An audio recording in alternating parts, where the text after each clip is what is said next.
चंदन प्रेमी की आवाज में गाना सुनी रिमिक्स।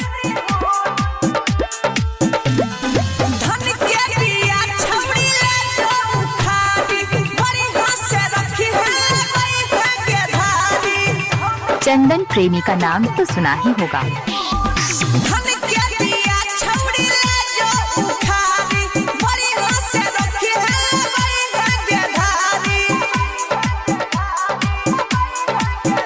आगे 300 रुपया के दर से है देवो,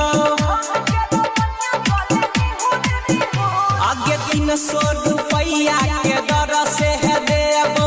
बिया के जब कमी हो तो करी है नहीं दूर। एक बीघा 5 कट्ठा छै के चारा धूर, कोले यारो कन्या छौरी निहुर निहुर।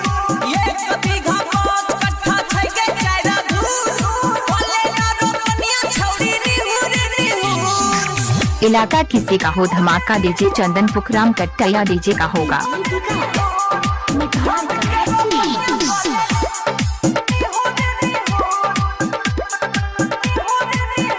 रशीला रिकॉर्डिंग स्टूडियो बिशनपुर। एक टाइम खाना सबके के खिलाइबो, रोपाला होय तो रुपया गिन के देबो। एक टाइम खाना सबके के खिलाइबो, रोपाला होय तो रुपया गिन के देबो। छौरा पीरी सभा के खेत से कहियो,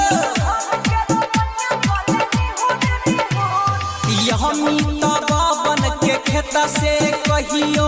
भूखल न जाय छै कोनो महाजादूर। एक